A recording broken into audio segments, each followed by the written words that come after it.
Suamiku tega berkali-kali selingkuh dengan karyawannya sendiri.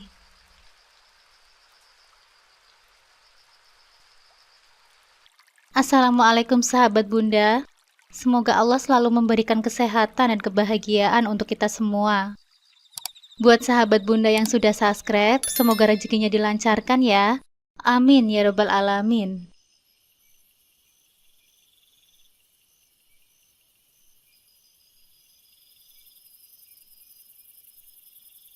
Pernikahan adalah ikatan cinta yang kurajut dengan benang-benang cinta, kepercayaan dan harapan. Setiap janji yang terucap di hadapan penghulu seakan menjadi fondasi yang kokoh. Tempat di mana aku dan dia bersatu untuk menghadapi segala tantangan kehidupan bersama.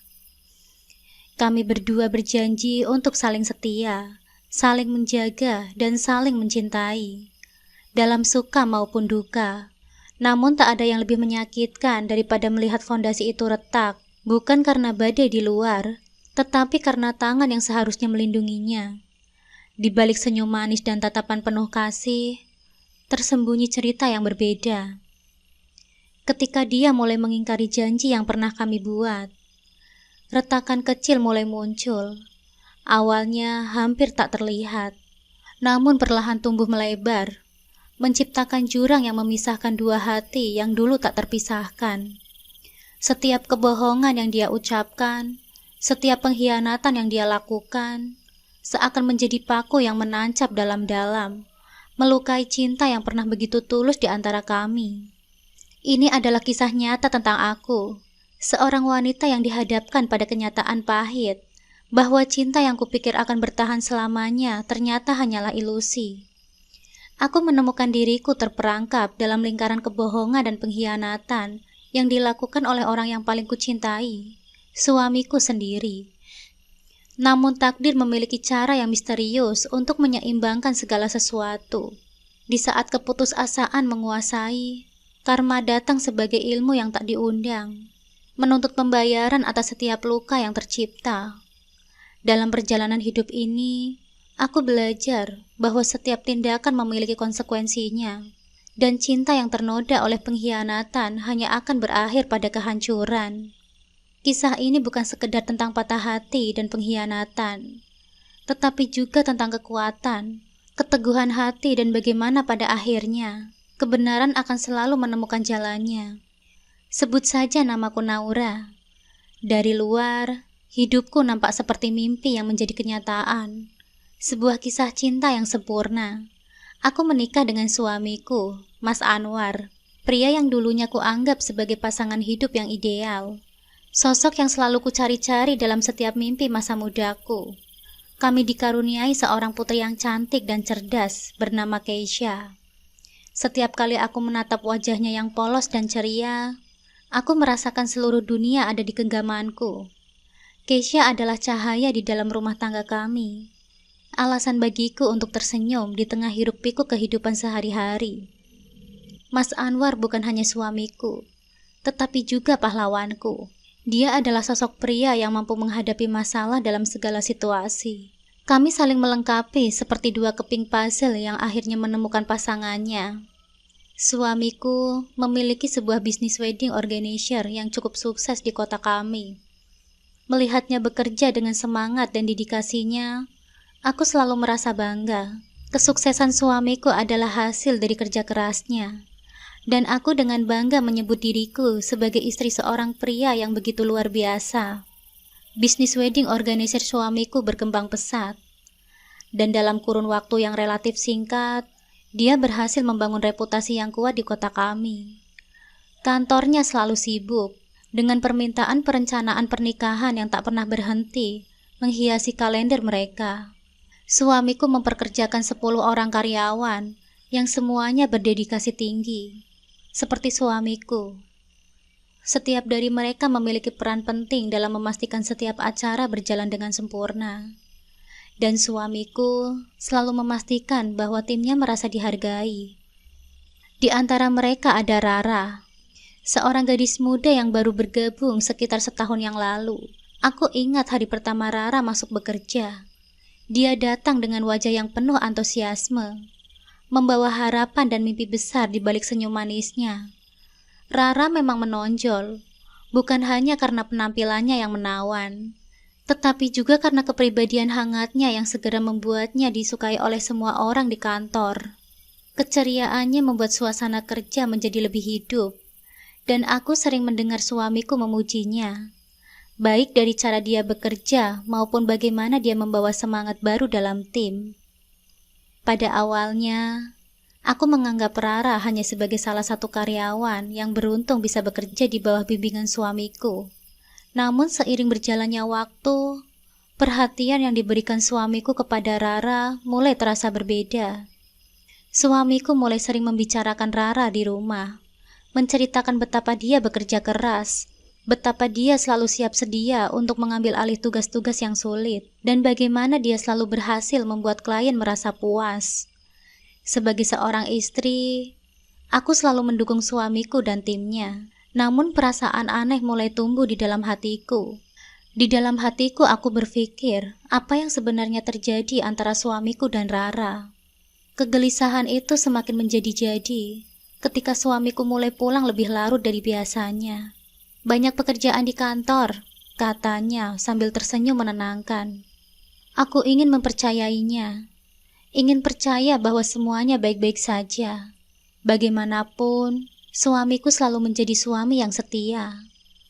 Atau setidaknya begitulah yang kupikirkan.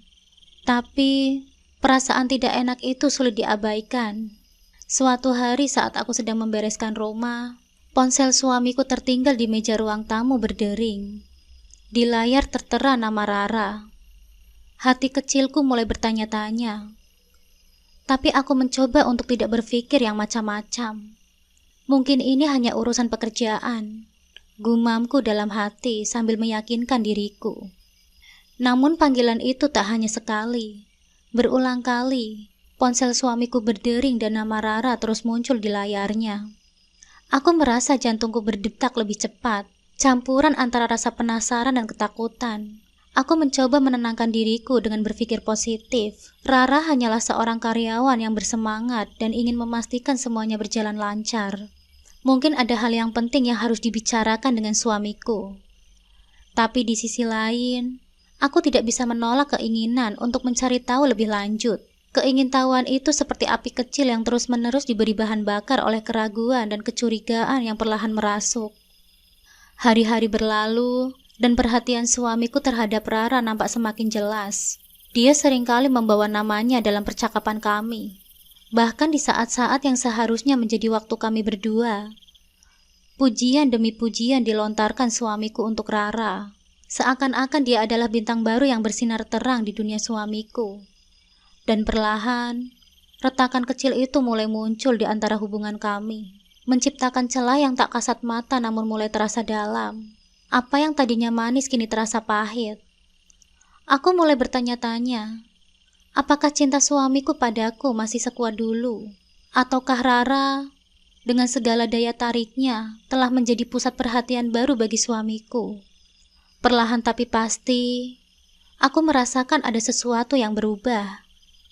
Ada rahasia yang tersembunyi di balik senyum manis suamiku.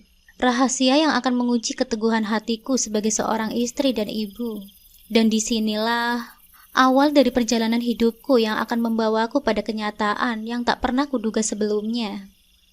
Waktu terus berjalan, dan perasaan tidak nyaman yang menghantui pikiranku semakin sulit untuk kuabaikan. Suamiku, yang dulunya selalu pulang tepat waktu dan menghabiskan malam dengan keluarganya, kini mulai sering pulang larut malam. Alasannya selalu sama, rapat dengan klien, pertemuan penting, atau diskusi proyek besar yang tidak bisa ditunda. Sebagai seorang istri, aku mencoba bersikap pengertian, tetapi semakin lama, alasan-alasan itu terdengar semakin klise di telingaku. Meskipun aku berusaha menenangkan diriku dengan berpikir positif, perasaan curiga itu terus merayap, tak terhindarkan. Apalagi setiap kali aku mendatangi kantor suamiku, suasananya terasa berbeda. Dulu kantor itu selalu dipenuhi dengan keriuhan para karyawan yang sibuk mengurus acara pernikahan. Tetapi sekarang, Suasana kantor seringkali sunyi, terutama ketika suamiku dan Rara tidak ada di tempat. Para karyawan yang tersisa selalu memberikan jawaban singkat atau menghindari kontak mata setiap kali aku bertanya tentang keberadaan suamiku. Satu hari setelah 3 bulan merasakan ketidaknyamanan ini, aku memutuskan untuk datang ke kantor tanpa memberitahu suamiku sebelumnya. Pikiranku dipenuhi dengan berbagai spekulasi. Namun aku mencoba menenangkan diriku. Sesampainya di sana, aku melihat beberapa karyawan yang nampak sibuk dengan pekerjaan mereka. Tetapi ada yang ganjil. Suamiku dan Rara lagi-lagi tidak ada di sana. Aku menghampiri salah satu karyawan senior, Budi, yang sudah bekerja dengan suamiku sejak awal berdirinya bisnis ini. "Mas Budi, suamiku dan Rara kemana ya?" tanyaku, berusaha terdengar biasa saja. Meski dalam hatiku ada rasa was-was yang tidak bisa kuabaikan. Budi nampak gugup sejenak, namun dengan cepat ia menguasai diri. "Oh, mereka sedang ada pertemuan dengan klien besar, Bu. Katanya sih di luar kota, jadi mungkin pulangnya agak malam," jawabnya sambil tersenyum tipis. Jawaban itu seharusnya bisa menenangkanku, tetapi entah mengapa, malah membuat perasaan curigaku semakin besar. "Pertemuan di luar kota?" pikirku. Suamiku tidak pernah menyebutkan ada jadwal pertemuan di luar kota hari ini. Ketika malam tiba, seperti yang sudah bisa kuduga, suamiku pulang lebih larut dari biasanya. Kali ini aku mencoba untuk menenangkan diriku dan menanyakan dengan lembut, "Bagaimana pertemuannya, Mas? Kok sampai luar kota segala? Aku tadi mampir loh ke kantor kamu, tapi kamu gak ada." Suamiku tersenyum tipis. Dengan tenang ia menjawab, "Iya sayang, klien besar. Jadi aku harus pastikan semuanya berjalan dengan lancar. Rara ikut karena dia lebih paham soal detail yang diinginkan oleh klien. Maaf ya, jadi pulang telat lagi." Kata-katanya terasa begitu meyakinkan, dan aku tak bisa menemukan celah untuk meragukannya. Namun ada sesuatu dalam nada suaranya, dalam cara dia menghindari tatapan mataku, yang membuatku merasa ada yang tidak beres. Malam itu setelah suamiku tertidur, aku duduk di ruang tamu sambil memandangi layar ponselku. Perasaan resah terus menghantuiku, dan tanpa sadar, aku mulai mencari informasi tentang Rara di media sosial suamiku. Hatiku berdebar kencang saat menemukan beberapa hal yang mencurigakan. Akun media sosial Rara penuh dengan foto-foto pesta acara malam, dan beberapa tempat yang asing bagiku. Tempat-tempat yang tidak pernah aku lihat di postingan suamiku. Lebih dari itu, ada komentar dan tanda suka dari suamiku di beberapa foto Rara yang terlihat lebih akrab daripada sekedar hubungan kerja. Kecurigaanku semakin menguat. Aku merasa seolah-olah ada sesuatu yang besar dan gelap yang disembunyikan oleh suamiku dariku. Namun aku masih belum bisa memiliki bukti yang kuat untuk menuduhnya. Satu hal yang pasti, bayang-bayang kecurigaan ini semakin menyesakan dadaku. Dan aku tahu bahwa aku tidak bisa terus berpura-pura tidak melihat tanda-tanda ini. Sesuatu harus dilakukan. Aku hanya belum tahu bagaimana atau kapan. Malam itu, keheningan terasa begitu menusuk. Suara detik jam di ruang tamu terdengar lebih keras dari biasanya. Seakan setiap detiknya menyuarakan pengkhianatan yang telah lama tertutupi. Aku berdiri di dekat jendela kamarku, menatap keluar, mencoba menahan air mata yang nyaris jatuh. Langit malam nampak cerah dengan ribuan bintang, seolah mengejek betapa suramnya hatiku saat ini.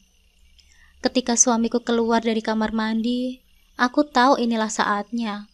Ada dorongan kuat dalam diriku untuk mengakhiri semua kebohongan ini. Ponselnya ada di meja samping tempat tidur, bergetar beberapa kali karena pesan yang masuk. Aku tidak bisa lagi menahan diriku. Dengan tangan yang gemetar, aku mengambil ponsel itu dan membuka pesan-pesan yang ada. Hatiku seketika hancur saat melihat nama manisku muncul di layarnya. Aku mengenal nama itu. Bukan karena suamiku pernah menyebutkannya, tetapi karena aku tahu itu adalah panggilan yang hanya digunakan untuk orang yang sangat istimewa baginya. Dengan nafas yang tersengal, Aku membuka percakapan mereka. Setiap kata yang tertulis di sana adalah pisau yang menusuk jantungku. Kata-kata mesra, janji-janji manis, bahkan rencana-rencana yang akan melibatkan mereka berdua tanpa aku. Lalu aku melihat foto profilnya. Wajah Rara yang tersenyum lebar, seakan tak bersalah, menatapku dari layar ponsel itu. Aku tak bisa lagi menahan air mataku yang akhirnya jatuh. Suamiku keluar dari kamar mandi dengan wajah yang santai. Mungkin karena dia berpikir semuanya masih dalam kendalinya. Namun begitu melihat ekspresi wajahku yang penuh dengan rasa sakit, dia berhenti di tempat, matanya penuh dengan tanya. Dia melangkah mendekat, berusaha untuk meraihku, namun aku langsung menepisnya dengan penuh amarah. "Mas, selama ini kamu menyembunyikan sesuatu dariku kan?" Tanyaku dengan suara yang bergetar. Setiap kata yang keluar dari mulutku dipenuhi oleh perasaan tak percaya dan kemarahan yang menggelegak. Suamiku nampak terkejut, mata kami bertemu dan dalam sekejap itu aku tahu bahwa dia tahu apa yang telah kutemukan. "Apa maksudmu sayang? Aku tidak pernah menyembunyikan apapun darimu," katanya. Suaranya penuh dengan kepalsuan yang memuakkan. Tanpa berkata apa-apa, aku melemparkan ponselnya ke arahnya. Ponsel itu jatuh ke lantai, tetapi suamiku tak berani mengambilnya. Wajahnya seketika berubah pucat saat melihat layar yang menyala, memperlihatkan pesan-pesan mesra yang telah dia kirimkan kepada Rara. "Lalu apa ini, Mas? Kamu dan Rara, kamu selingkuh di belakangku." Aku hampir tak bisa mengenali suaraku sendiri. Suara yang kini dipenuhi oleh rasa sakit dan pengkhianatan. Suamiku tampak kehilangan kata-kata. Dia hanya berdiri di sana, terdiam, tak mampu menjawab pertanyaan yang sudah jelas jawabannya. Aku melihat air mata mulai menggenang di matanya, tetapi aku tidak peduli. Semua air mata itu tidak akan pernah bisa memperbaiki apa yang telah dia rusak. Malam itu, tanpa kata-kata lebih lanjut, aku meninggalkannya di ruang tamu. Terpaku dalam keheningan yang penuh dengan penyesalan, aku mengunci pintu kamar dari dalam, menutup diri dari kenyataan pahit yang baru saja kutemukan. Hatiku hancur berkeping-keping, dan aku tahu tidak ada yang bisa mengubah apa yang telah terjadi. Malam itu, tidur pun tak mampu mendekapku dengan kehangatannya. Aku terjaga sepanjang malam, merenungi masa-masa indah yang kini hanya menjadi kenangan pahit. Di sisi lain pintu, suamiku duduk terdiam. Aku bisa merasakan penyesalan dari suaranya yang parau memanggil namaku. Mencoba memberiku penjelasan yang tak ingin ku dengar. Tapi hatiku sudah tertutup rapat. Aku tidak bisa mendengar apapun lagi dari pria yang dulu ku cintai dengan sepenuh hatiku. Kenyataan telah mengubah segalanya. Dan malam itu menjadi saksi bisu dari cinta yang perlahan memudar, digantikan oleh bayang-bayang pengkhianatan yang tak pernah kubayangkan. Keesokan paginya, suasana di rumah kami masih terasa tegang. Aku menatap suamiku yang tertidur di sofa, dengan wajah yang nampak lebih tua dari usianya. Ada kantong mata yang semakin dalam, dan raut wajahnya terlihat menyesal. Meski begitu, rasa amarah yang menguasai hatiku masih belum surut. Aku membangunkannya dengan suara dingin. "Mas Anwar, bangun, sudah siang. Apa kamu tidak ke kantor?"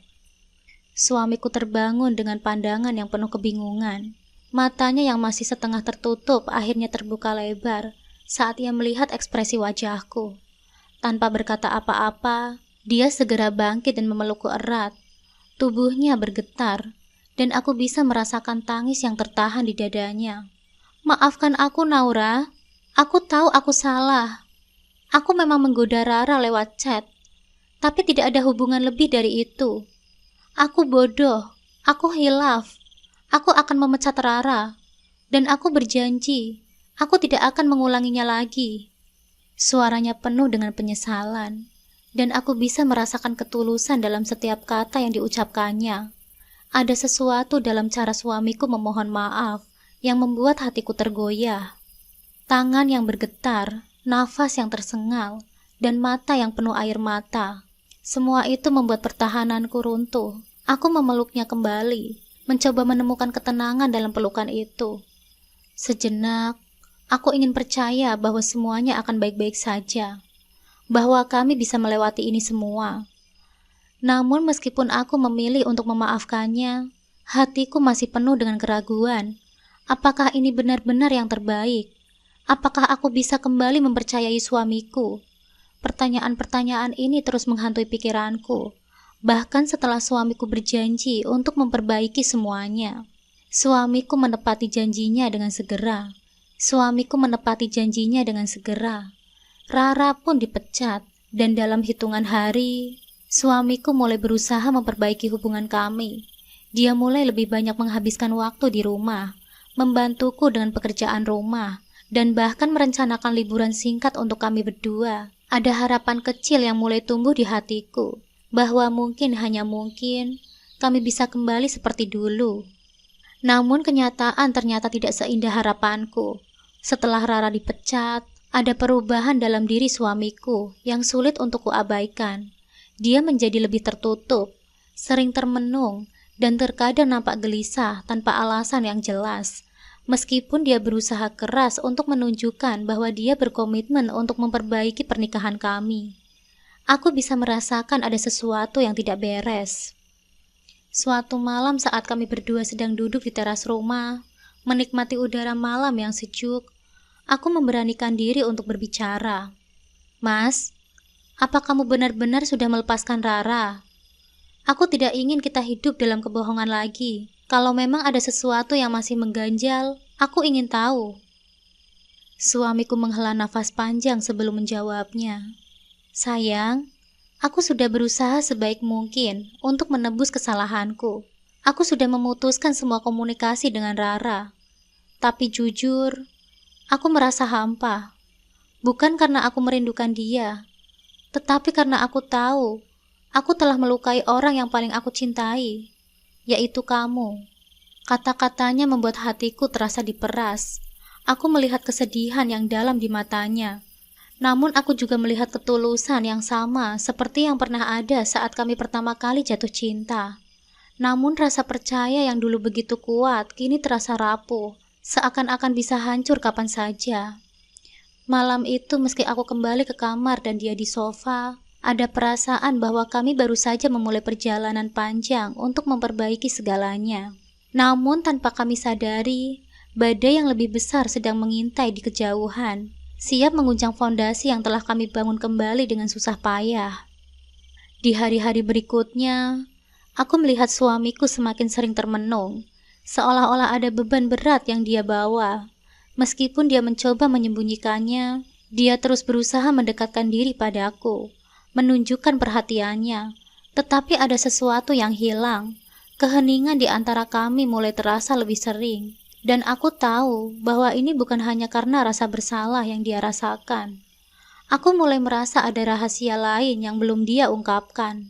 2 bulan telah berlalu, dan hubungan kami kembali harmonis. Aku tidak pernah lagi mendengar tentang Rara, dan aku pikir semua masalah sudah selesai. Tetapi takdir berkata lain. Mas Budi, karyawan kepercayaan suamiku, yang merasa kasihan kepadaku, datang mengungkapkan kebenaran yang lebih menyakitkan. Suamiku ternyata masih menjalin hubungan dengan Rara, bahkan sudah membelikannya sebuah rumah. Selama ini, setiap kali suamiku bilang akan bertemu klien di luar kota, ternyata dia berada di rumah Rara. Hatiku hancur seketika mendengar semua yang diucapkan oleh Mas Budi. Aku yakin bahwa yang dikatakan Mas Budi semuanya benar. Karena Mas Budi memang terkenal orang yang baik, dan dia adalah salah satu karyawan yang sejak awal ikut mendirikan bisnis suamiku, hingga akhirnya besar seperti saat ini. Saat aku sedang merenung dan pikiranku kacau mendengar kenyataan yang baru saja ku dengar dari Mas Budi, teleponku berdering. Aku mengangkatnya, dan terdengar suara dari ujung sana. "Selamat siang, apa ini benar dengan istri Pak Anwar?" "Iya, betul. Ini siapa ya?" jawabku dengan suara yang lemah. "Kami dari kepolisian, Bu. Suami ibu mengalami kecelakaan dan kondisinya kritis.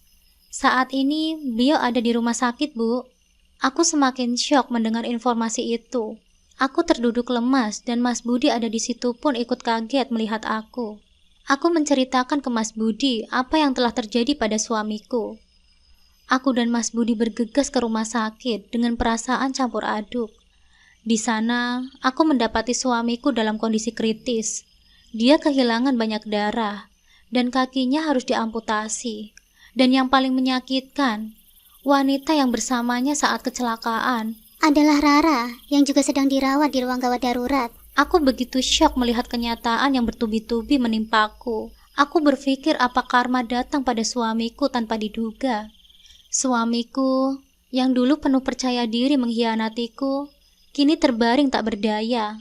Aku tahu ini adalah hukuman untuknya, tetapi rasa sakit di hatiku tak mudah hilang.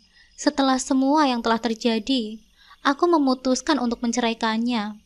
Kesabaranku sudah habis, dan aku tak bisa lagi hidup dengan seseorang yang terus mengkhianatiku.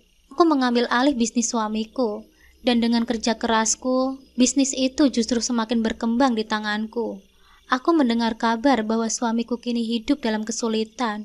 Bahkan ada yang melihatnya mengemis di jalanan. Sejak kecelakaan yang menjadikan suamiku harus kehilangan kakinya, Rara juga ikut meninggalkannya.